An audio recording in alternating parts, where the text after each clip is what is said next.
Il était une fois, une sirène pleure au milieu d'une rivière quand elle entend une musique. En suivant le chant, elle découvre une fée, l'origine de la sérénade. La fée remarque la sirène et prend peur. Mais la sirène ne semble pas faire de son. Elle est muette. La fée révèle alors n'avoir aucun talent. Elles sont pareilles. Il leur manque le plus important pour correspondre aux critères de leur peuple.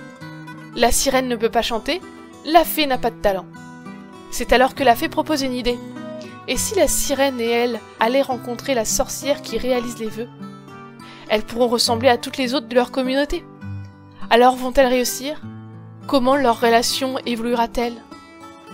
Cette BD, c'est le projet de 8 mois de travail en 2024, qui est issu de ma volonté de créer une romance entre deux filles. Je suis très contente d'avoir fini les planches en moins d'une année, et il faut maintenant un livre magnifique, qui serait la finalité du projet. J'ai même pu y mettre des références à la culture portugaise avec le fado, les azulejos et le rapport à la mer. Tu trouveras aussi plein d'anecdotes, j'ai fait plein de pages d'anecdotes et sur mes inspirations.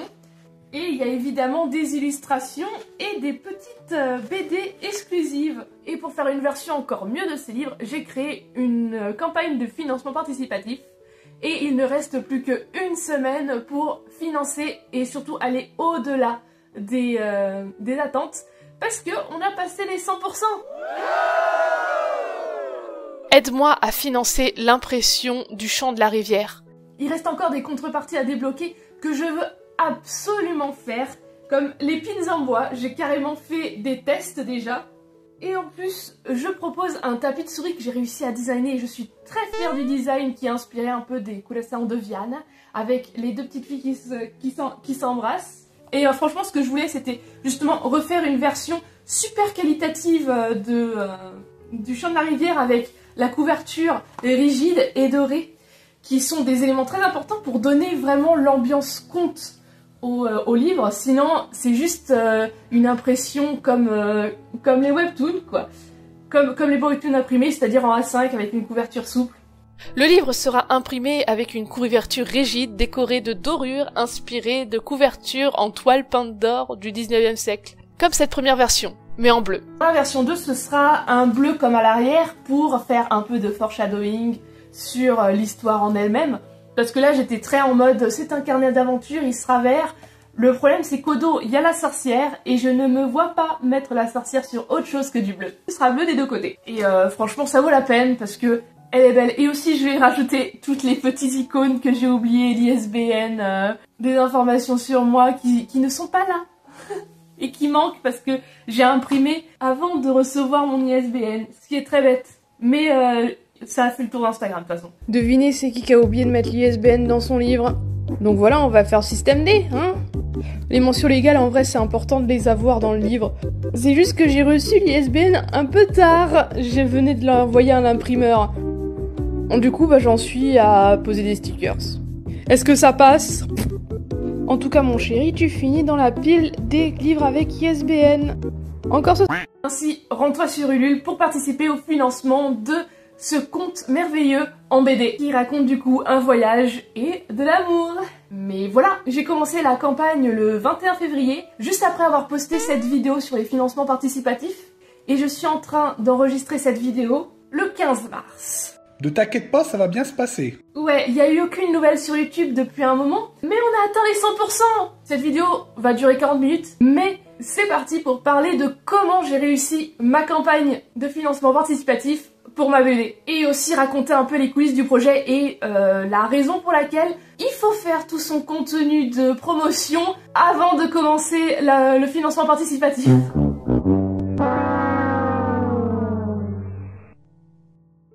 J'avais 2 conventions de suite, le concours Webtoon US est arrivé et je n'avais pas préparé cette vidéo avant le début de la campagne et avant toute cette phase là où j'ai eu mon anniversaire, les 2 conventions, le Webtoon concours US. Donc go pour des nouvelles parce que comme ça je peux vous raconter à quoi a ressemblé dans les coulisses le début de cette campagne.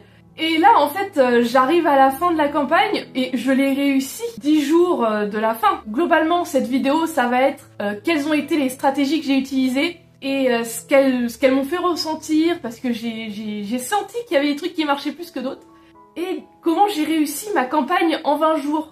Donc la première chose que j'ai faite, c'était la page de présentation du Ulule, qui du coup, elle est très simple, mais j'aurais pu faire mieux, et en fait, je vais vous faire les démos sur l'ordi, mais globalement, ce que j'avais fait, c'est que j'avais regardé un peu les campagnes des potes au moment où j'ai construit, donc il y avait Selunia qui avait fait Maginia, et il y avait Natachouille qui avait Manahari sur Ulule en cours. Et aussi, il y avait Rien qui avait le secret des îles volantes. Sur Maginia, en fait, Selunia, elle a fait beaucoup d'animations.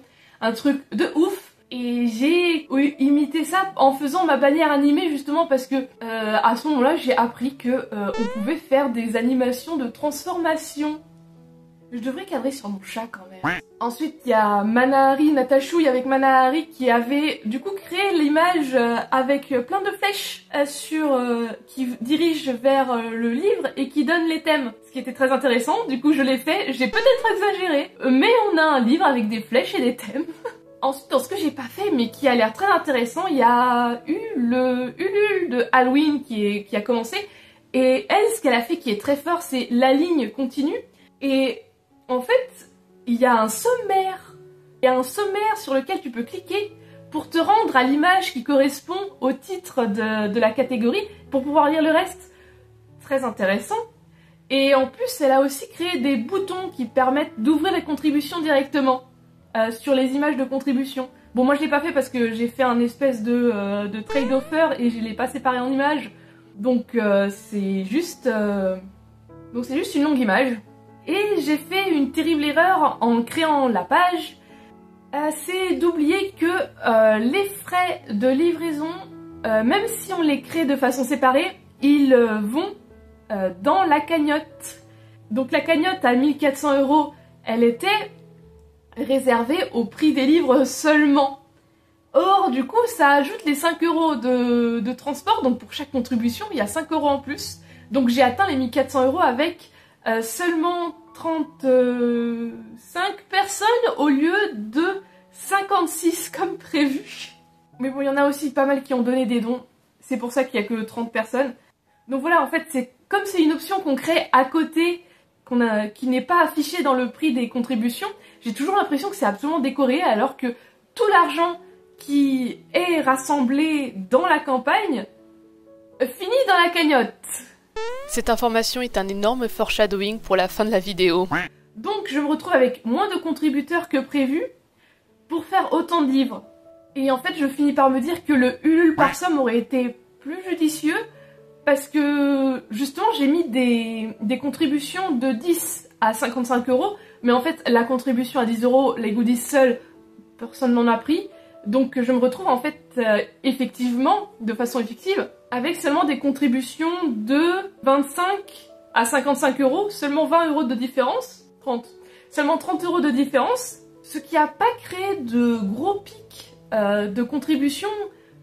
Je vais reprendre l'exemple de Selunia avec Maginia, qui du coup, elle avait les trucs personnalisés avec les cartes personnalisées à 150 €. Et ça par contre, ça fait vraiment beaucoup monter par rapport au deck à 30 € de base. Parce que du coup, 150 € c'était 5 packs normaux. C'était 5 packs normaux. Alors que moi, entre 25 et 55, il n'y a qu'une différence de 2 packs. Ça rajoute juste un pack. Donc je crois que j'aurais dû faire une campagne en nombre de contributions plutôt que en somme. En plus, je crois que j'ai vu sur le Ulule de Rien qu'elle a fait en nombre de contributions. J'ai l'impression que quand tu prends certaines contreparties, elles sont paramétrées pour augmenter de plusieurs contreparties la cagnotte. Et mon problème avec les cagnottes par contribution, ça va être tout ce qui est dons. Parce que je sais pas comment ils sont calculés. Par exemple, ma mère pour mon anniversaire qui m'a donné 100 € de dons, qui a mis 100 € sur le Ulule, comment ça aurait été compté? Est-ce que ça aurait fait 4 contributions? Pas sûr. Et du coup je parle de mon anniversaire, mais ça fait partie de ma stratégie. J'ai commencé mon Ulule 2 jours avant mon anniversaire Du coup, il y a eu le pic de début de campagne avec 3 personnes. Et ensuite, il y a le pic de quand j'ai fait mon anniversaire avec une bonne vingtaine de personnes qui ont toutes contribué parce que j'ai vraiment mis en avant le fait que c'est mon anniversaire, faites-moi plaisir, faites-moi des fanarts, mettez de l'argent sur Ulule. Donc en 3 jours de campagne, j'ai fait mes 40% déjà.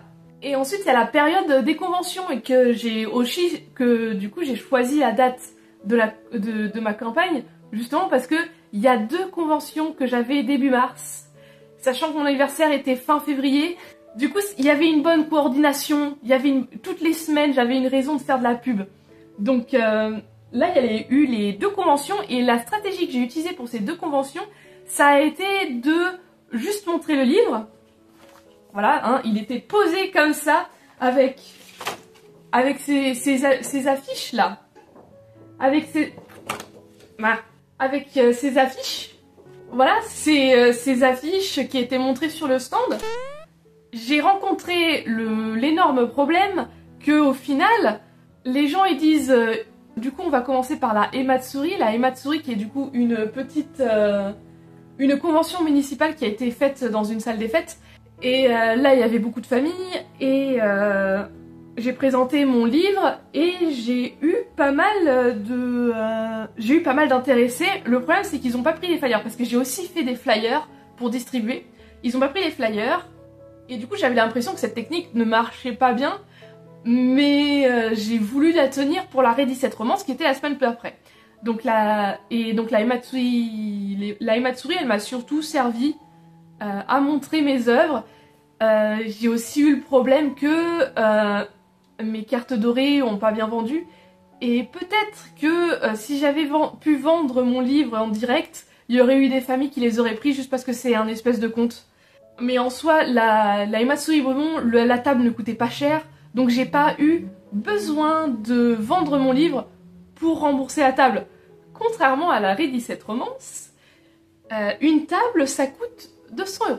C'est le prix de la Wacom. Donc je l'ai partagé, avec Corinne qui s'occupe de Mickey, une boutique en ligne autour de la romance webtoon. Et du coup on était à 100 € chacune pour la demi-table. 100 € la demi-table. Et là, le problème, ça a été que le samedi a été très peu fréquenté. Et j'ai continué d'utiliser ma technique de juste montrer mon webtoon. Ce qui fait qu'il y avait des gens qui avaient de l'intérêt. J'ai distribué pas mal de flyers. Mais j'avais du mal à rembourser ma table alors que j'avais mes cartes dorées à 10 €. J'avais pas de commande par contre parce que j'avais pas assez de place pour montrer que j'avais des commandes ouvertes. Donc j'ai pas mis de commande. Et il y a eu une habituée qui m'a demandé si je faisais des commandes et au final j'avais pas mon matériel. Bref, j'avais pas mon matériel pour faire des commandes en direct, donc faire payer cher pour un truc un peu personnalisé. Et en fait le dimanche j'ai ramené des livres pour les vendre et rattraper justement ce retard. Donc il y a eu... Et en fait j'ai distribué plus de flyers en ayant le livre à vendre que juste en l'ayant en présenté avec un ouvert, l'autre en lecture libre. Ce qui fait que la bonne stratégie au final c'est de vendre le machin et de dire oh si jamais tu veux une version plus complète elle sera sur Ulule. C'est vraiment nul, c'est dommage. Ensuite il y a toute la communication des réseaux sociaux. Sur Instagram je l'ai vraiment commencé très tôt.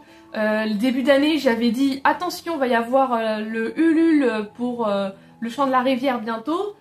Il y a quand même des gens qui m'ont dit que qu'ils l'ont pas vu. Ensuite il y avait le compte à rebours, tout le côté le compte à rebours avec ensuite il y avait le compte à rebours avec le Kiss Art February que j'ai fait pour créer plus de design de print pour me détendre.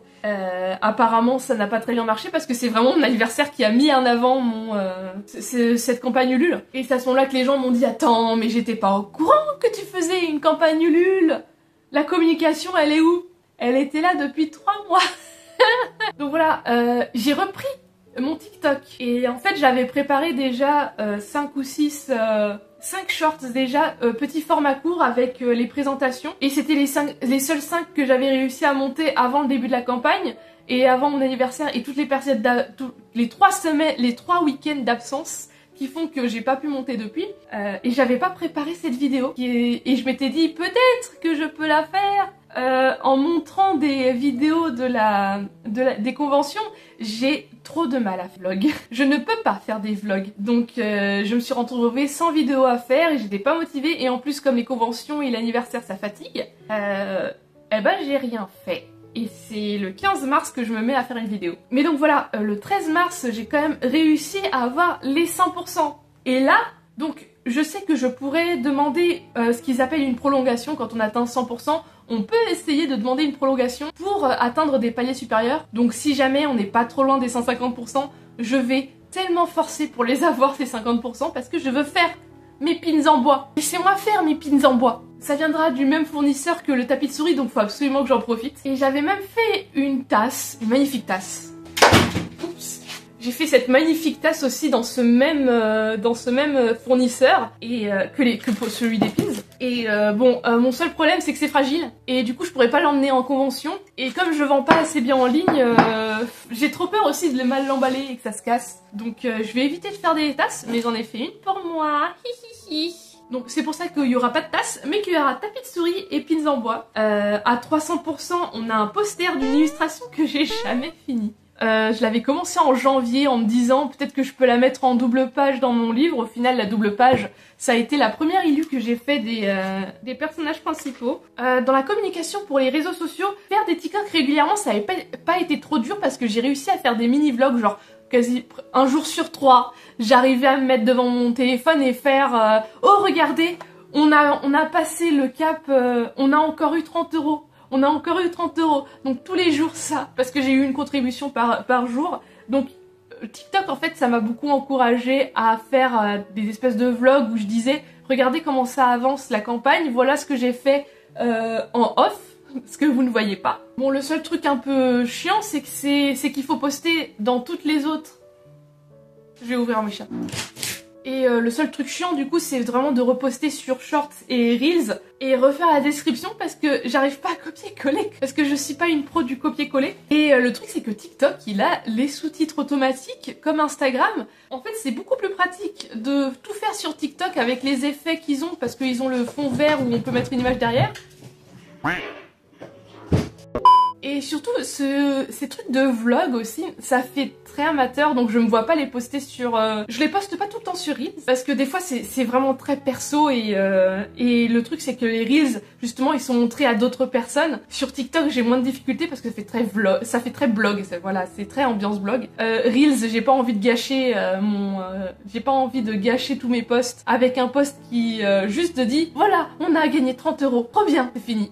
Et sur YouTube, avec les shorts, je sais que moi quand je lis des shorts c'est parce que je les vois dans les recommandations et que du coup il faut un titre un peu intéressant et je trouve aucun titre intéressant pour vlog numéro 3 sur ma campagne Ulule. Pas très intéressant, t'as pas envie de le savoir, donc j'ai pas beaucoup posté sur Shorts sur YouTube, mais quand j'avais une vidéo un peu intéressante, je la postais quand même partout. Et voilà, en fait c'est globalement la mentalité de chaque plateforme est un peu différente, donc c'est ça qui rend extrêmement chiant de faire du cross-postage sur plusieurs plateformes. Ça c'est la manière qui m'a permis d'atteindre les 100%. Bon aussi, j'avais déjà imprimé le livre, les gens connaissaient déjà, j'en parle depuis 2024 de ce livre, donc forcément les gens ils ont envie d'avoir ce livre depuis un an, surtout que je peux le publier très facilement, c'est genre une sirène muette, une fée qui a pas de talent, et elles partent à l'aventure ensemble, et surtout j'ajoute le côté romance. J'ai toujours l'impression de mentir quand je dis romance, mais il y a un bisou.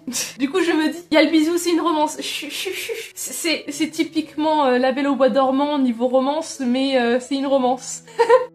Et ça c'est pour moi personnellement comment j'ai fait la pub à mon Ulule, mais le Ulule il va changer parce que ce mois-ci on a reçu une lettre, une newsletter qui nous a annoncé que Ulule allait mettre en place de nouveaux frais. Et ce sont des frais qui vont être fixes plus un pourcentage sur chaque contribution. Et genre c'est encore un de ces frais, comme les frais de port, que je vais forcément oublier. Sur Patreon, je vais commencer à discuter avec tous les membres payants et gratuits qui sont sur Patreon pour créer un calculateur de frais et calculateur de combien je dois demander pour qu'une campagne soit réussie et que je ne me retrouve pas avec moins 1000 sur mon compte. Moins 100 ça peut passer, moins 1000 ça va moins bien passer. Tu pourras suivre ça en devenant membre gratuit sur Patreon. Je ferai aussi des news sur la newsletter, donc peu importe où tu t'inscris, il y aura une news. Et dans le mois prochain, je vais essayer de faire une vidéo sur ce calculateur. Donc abonne-toi pour ne pas la rater et regarde l'onglet abonnement pour ne pas dépendre des algos. Bon bye. Vert où on peut mettre une image derrière.